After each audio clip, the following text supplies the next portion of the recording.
To really imagine the strength of this compound, you have to know it was originally used to bulk up cattle in a hurry. Trenbolone, the powerhouse, the strongest anabolic androgenic steroid out there, the ultimate compound for adding lean muscle tissue and for achieving that dry, hard, grainy look on stage, or for hitting new PRs at powerlifting meet. To really imagine the strength of this compound, you have to know it was originally used to bulk up cattle in a hurry. However, this drug comes with a long list of nasty side effects. So, in this video, we are going to cover everything about Trenbolone, including its different forms, Trenbolone Acetate, Trenbolone Enanthate, and Trenbolone Hex. We are going to dive deep into Trenbolone history and medical uses, Trenbolone properties, and how really Trenbolone acts in the body. Also, we'll discuss its application in bodybuilding, and should it be used in cutting phases only, or it has its place also in muscle building phases. Additionally, we'll explore its role in modern bodybuilding and powerlifting, including real-world dosages, benefits, side effects, and what to expect when using it. We'll also cover its effects on mental health and sense of well-being. So, if you are a bodybuilder, a powerlifter, or just someone curious about Trenbolone, this video is going to cover everything you need to know about it. And now, let's start with the history and medical uses of Trenbolone. Trenbolone was first studied in 1967. Then, Trenbolone Acetate, the short ester of Trenbolone, was sold in the English market under the brand name Finajet, and in France as Finaject. Trenbolone Acetate was only used on animals. It was given to cattle to bulk them very fast and increase profit. In the 1980s, Trenbolone was smuggled from Europe to the US, and it became a popular drug among bodybuilders. By 1987, the production of Trenbolone Acetate injections has stopped because of the pressure from the anti-doping movement in sports. However, the drug was still sold at the same time in form of pellets for cattle under the brand name Finaplex. These pellets were implanted into the ear of the cattle, so they were not suitable for human use. However, bodybuilders, as always, will find a solution.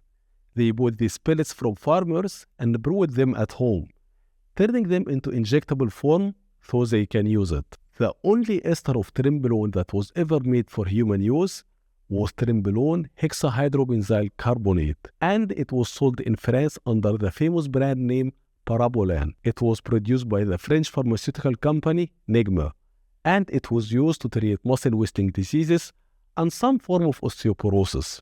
However, Negma stopped its production in 1997.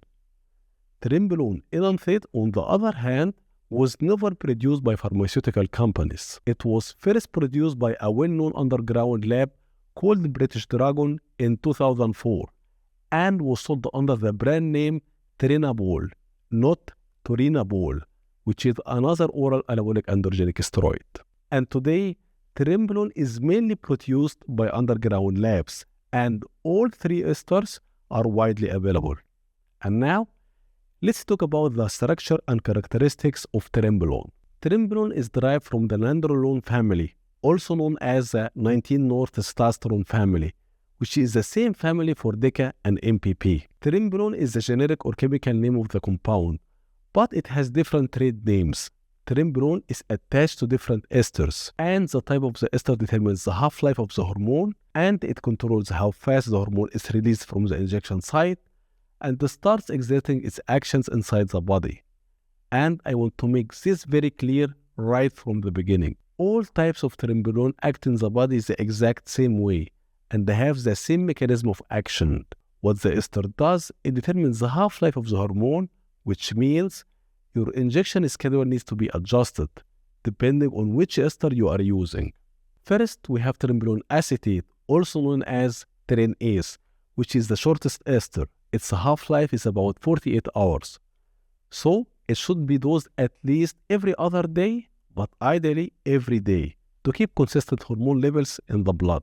Then, we have Trenbolone hexahydrobenzylcarbonate, also known as Tren-Hex. Its half-life about 7 to 10 days. So it should be dosed at least twice a week. 3 times per week would be better. And lastly, we have Trenbolone Enanthate, also known as Tren-E. It's a half-life about 8 days. When it comes to the androgenic anabolic ratio of Trenbolone, it is insane. It is 500 androgenic and 500 anabolic. Remember, we always compare these hormones to testosterone, which has anabolic androgenic ratio of 100 to 100.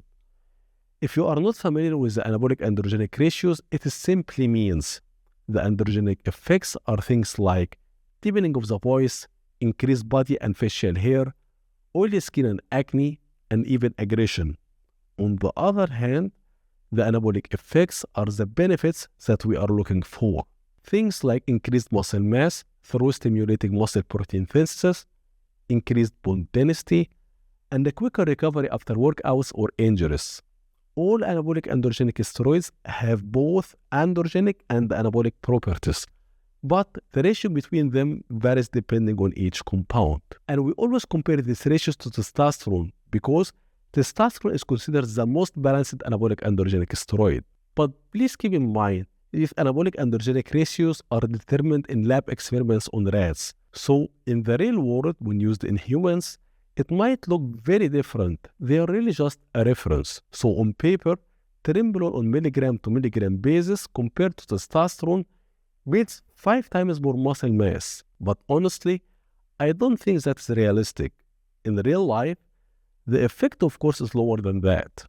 Also, Trenbolone has a greater affinity to the androgen receptor, about 3 times higher than testosterone. However, that doesn't also mean it builds 3 times more muscle than testosterone. Now, let's move to the side effects of Trenbolone. Trenbolone is classified as an anabolic steroid. However, it can cause harsh androgenic side effects like oily skin, acne, increased body and facial hair growth, and even hair loss can be all expected.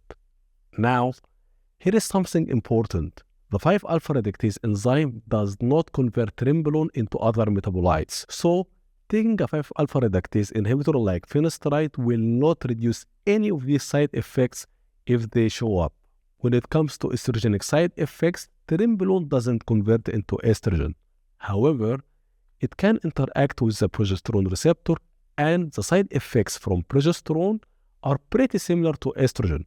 Not only that, Trenbolone can raise prolactin levels, and prolactin increases the concentration and sensitivity of the estrogen receptors, especially in breast tissue, which increases the chance in developing gynecomastia.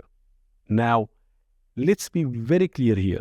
Gynecomastia does not happen from high prolactin directly. Estrogen is still the main driver behind it.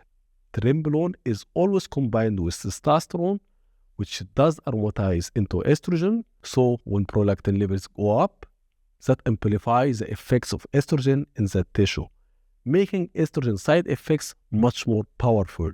And that is not all. High prolactin can lead to lactation. Definitely not something you want to deal with. That is why managing estrogen alone isn't always enough when using Trenbolone. You also need to keep an eye on prolactin levels. So, what can you do if you start experiencing these side effects? You really can't guess here. You have to get blood work and see where your hormones at. If estrogen is elevated, you can manage it with aromatase inhibitors, or you can adjust your cycle design, like lowering the dose of the highly aromatizing compounds. Now, here is an important problem to understand.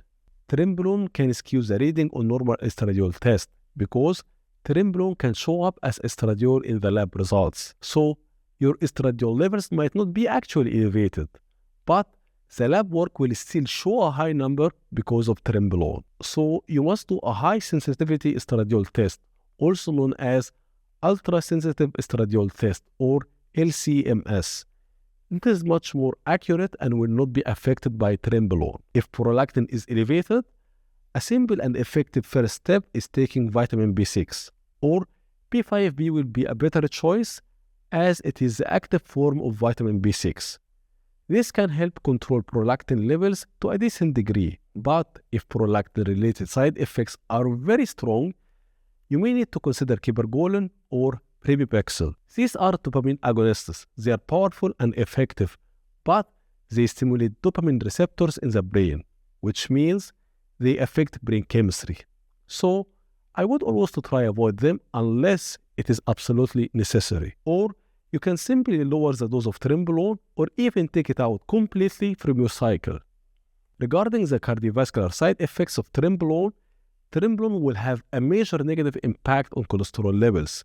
It is also very likely to raise your blood pressure to a significant degree. So you really have to keep that in mind and make sure you measure your blood pressure on a regular basis. I would highly recommend that your diet be very strict, especially if you are using Trenbolone. Also, supplementing with healthy fats and doing regular cardio are highly recommended. Personally, I think HIIT training is a better option for heart health, and I see that doing steps are great for increasing your daily caloric output, but they don't do much for your cardiovascular system itself. For real heart health, you need to challenge your cardiovascular system with a structured cardio training. And even with all that, it still might not be enough. You may need to introduce blood pressure medications like ACE inhibitors or ARBs to keep your blood pressure under control. That being said, even you do everything right, your diet, cardio, supplementation, it still doesn't completely eliminate the cardiovascular risks, especially in the long run. Before we get into the next point, which is Trenbolone side effects on the kidneys, if you are getting any value from this video, please give it a like, subscribe to the channel, and hit the notification bell so you get notified when I upload the next videos, because YouTube doesn't like to promote these types of content. So you will likely not find the new videos showing up on the home page. Now, when it comes to kidney side effects, unfortunately, we don't have enough studies on Trenbolone use in humans. However, Trenbolone has been shown in animal studies to be very harsh on the kidneys, which is something we need to keep in mind and take it seriously. And even if Trenbolone doesn't affect the kidneys directly in humans, it is very common that Trenbolone can cause high blood pressure, which in turn can harm the kidneys if you don't keep it under control. And now, let's talk about Trenbolone and testosterone suppression. Trenbolone and all hormones derived from the 19-nor family are very well known for being highly suppressive compounds. Trenbolone will cause a complete shutdown of your natural testosterone production, and the suppression will happen fast. That is because Trenbolone acts like a progestin. It activates the progesterone receptor, and progestins also cause shutdown of the HPTA axis. So, recovering your natural testosterone production after using Trenbolone can be very difficult and take a long time. So, after finishing your cycle, you have two options. Your first option, which is less optimal, you can run PCT after your cycle to try to recover your natural testosterone production. There is always a debate out there that PCT might not be needed for recovery. But honestly, I will play it safe and run PCT trying to recover your natural testosterone production as fast as possible. I will not just sit down and wait, hoping it comes back on its own. The other option, which is a better one, is going on TRT between your cycles. This way, you avoid hormone crashes and fluctuations. And in my opinion, it is the better for overall health. Additionally, it will help you make more progress over the years instead of going 2 steps forward and 1 step back by coming off completely between your cycles. There is another issue that happens to many users of Trenbolone, and that is erectile dysfunction. This is usually due to elevated prolactin levels, but it could also be caused by estrogen or DHT. So once again, you can't guess here. You need to do blood work to identify the root cause of the issue. After that, you will need to make adjustments to your cycle design. When Trenbolone is used, testosterone should always be the base of any cycle, because testosterone is the primary hormone that your body relies on for proper function. It also converts to estrogen and DHT, which are both essential for many biological functions, and they play a big role in your overall cycle results and your sense of well-being. Trenbolone has a high potential to be neurotoxic, and it is very common for users to experience really bad mood while using it. It can make you aggressive, short-tempered, and it can seriously affect your sleep, causing insomnia and night sweats. So, when it comes to how you feel on Trenbolone, it is really not a good feeling at all. In fact, it may be one of the worst steroids in that regard. Now, imagine combining all of that with a contest prep phase, where training is intense, calories are super low, and you are already mentally and physically drained. That is when Trenbolone can really mess with your head and your behavior. Trenbolone is definitely not like the mood you would get with other anabolic androgenic steroids like testosterone or masterone. Of course, this all depends on the dose and the duration. Not everyone will experience these side effects. But it is important to note, some users tolerate Trenbolone just fine early in their career, but over time they become more sensitive to it, and later in their career they can't handle it anymore. Besides that, Trenbolone can affect appetite and it can cause acid reflux and nausea, which means it can be a poor choice during the off-season when calories are very high. And now, let's move the Trenbolone dosages for medical conditions and how it is commonly used among athletes. Trenbolone Hex, also known as Parabolan, was the only version of Trenbolone that ever used clinically on humans.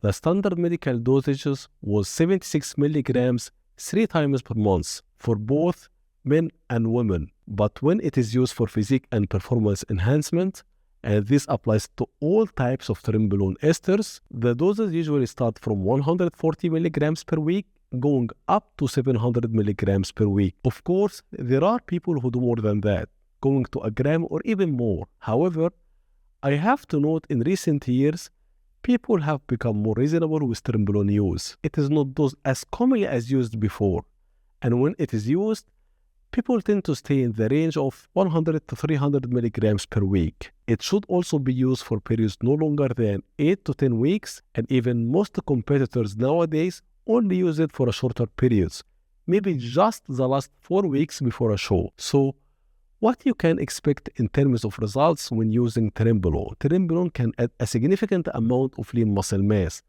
Also, it can decrease body fat at the same time. It also increases strength rapidly, which is why it has its place in powerlifting world, and it is one of the best anabolic androgenic steroids for preserving muscle during caloric restriction. In general, I don't see Trenbolone as a suitable drug for beginners at all.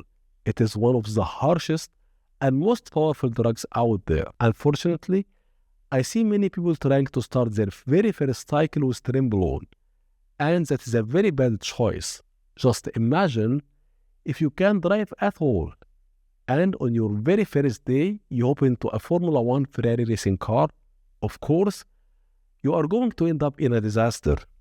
Instead of playing the biggest card in your pocket in your early bodybuilding days, it is better to save it for later, after you have had good experience with milder drugs, and after you have built up the knowledge and experience over time, so you understand how your body reacts to these compounds, and you can manage running something powerful and complex like Trenbolone down the line. I also think Trenbolone is not a suitable compound for the off-season, because it can suppress appetite and can cause acid reflux, which make it very hard to grow. Remember, food is the main driver of growth. If you can't eat, you can't grow. Also, it affects your sleep, and sleep is the most important tool for recovery. That is another big problem. So, in my opinion, Trenbolone is best used at the end of a contest prep to spare muscle breakdown, increase body fat reduction, maintain strength and performance in training, and give you that hard, dry, grainy look on stage. Also, in my opinion, using Trenbolone acetate is the best route to go, especially if you are trying Trenbolone for the first time. And the best approach is to dose it daily to keep consistent hormone levels in the blood. Starting low will allow you to test the waters, and you can build up from there if you tolerate it well. If you get any side effects, you can adjust your dose directly or even cut it out completely, and the side effects will go away quickly. But with longer esters like Tren-Hex or Tren-E, the steroid builds up and you will spend weeks waiting for the side effects to clear. And let me be clear here, it is not a must to use Trenbolone. you can absolutely get into contest prep shape without using Trenbolone at all. Now, let's move to the next point, which is Trenbolone availability and supply. Trenbolone in all forms nowadays is generally produced mainly by underground labs. Trenbolone acetate is still produced in the US in the form of cattle implant pellets under the brand name Finaplex. From underground labs, Trenbolone acetate is usually dosed at 75 milligrams or 100 milligrams per milliliter. Trenbolone hex is usually dosed at 100 milligrams per milliliter, and Trenbolone Enanthate is usually dosed at 250 milligrams per milliliter.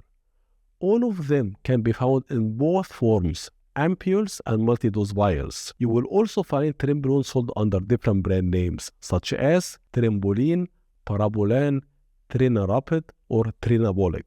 These are just brand names, but the compound itself remains the same, Trenbolone. If you found value in this video, please give it a like, subscribe to the channel and hit the notification bell so you get notified when I upload the next videos. For online coaching and consultations, please check out my website. I will leave the link in the description below. Thanks for watching and see you in the next video.